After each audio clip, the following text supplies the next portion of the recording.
Hello friends, എല്ലാവർക്കും എൻ്റെ പുതിയൊരു വീഡിയോയിലേക്ക് സ്വാഗതം. സബ്സ്ക്രൈബ് ചെയ്യാൻ മറക്കരുത്, അതുപോലെ തന്നെ ലൈക്ക് ചെയ്യണം, സപ്പോർട്ട് ചെയ്യണം. ഇന്ന് നമുക്ക് ഇട്ടിരിക്കുന്നത് പറഞ്ഞാൽ വാട്ടർ കൂളറിൻ്റെ ഫാൻ മോട്ടർ കത്തിപ്പോയി. അത് കത്തിപ്പോയിട്ട് നമുക്കത് ഇളക്കണം. മോട്ടർ ഇളക്കിയിട്ട് പുതിയൊരു മോട്ടർ ഫിറ്റ് ചെയ്യണം, അതിന് ചാലു വെക്കണം. കൂളില്ലെന്നും പറഞ്ഞാണ് വിളിച്ചത്. കൂളറാണിത്, വെള്ളം കുടിക്കുന്ന വാട്ടർ കൂളറാണ്.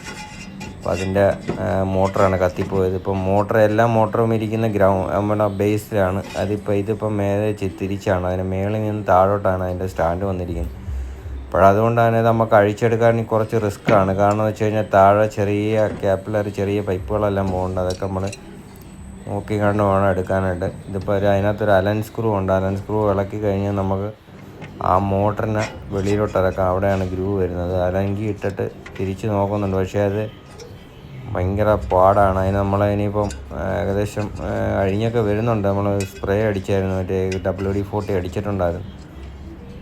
അപ്പോൾ അത് നമ്മൾ അഴിച്ചെടുക്കാനായിട്ട് ഇച്ചിരി ടാസ്ക്കാണിത്. കാരണം ഇച്ചിരി സ്ഥലമില്ല ഒന്നാമത്, അതാണ് പ്രശ്നം. ഏകദേശം നമ്മൾ അഴിഞ്ഞ് വന്നിട്ടുണ്ട്. ഇനിയിപ്പോൾ നമ്മൾ അത് ബ്ലേഡ് അഴിഞ്ഞ് വന്നിട്ടുണ്ട്. ഇനിയിപ്പോൾ നമുക്ക് ആ മോട്ടർ ഇളക്കിയെടുക്കണം.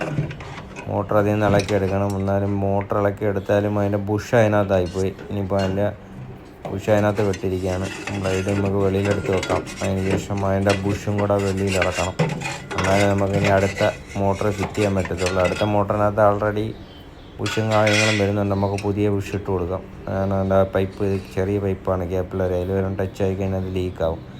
ആ ബുഷ് അതിൻ്റെ ബുഷാണത്. അതിനെ ഇതൊന്ന് ഇളക്കിയെടുക്കുക. അതിനെ സപ്പോർട്ട് ചെയ്യുന്നതാണ്. അതിൻ്റെ ക്ലാമ്പും ഇതും കൂടെയാണ് അതിനകത്തിരിക്കുന്നത്. അപ്പോൾ ഏകദേശം അത് ഇളകി വന്ന് നമ്മൾ അടുത്ത മോട്ടർ കയറ്റിയിട്ടുണ്ട്.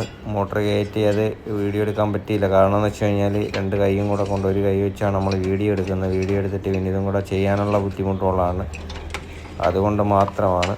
ഇനിയിപ്പോൾ ആ കേബിൾ അതിനകത്ത് ജോയിൻ ചെയ്യണം. എന്നിട്ട് നമുക്ക് അതിനെ ചാലുവാക്കി നോക്കണം. ചാലുവാക്കി നോക്കുമ്പോൾ അതിന് ടച്ചിങ് കാര്യങ്ങളുണ്ടോ എന്ന് ചെക്ക് ചെയ്യണം. പുതിയൊരു കംപ്ലൈൻറ്റുമായി അടുത്തൊരു വീഡിയോയിൽ കാണാം.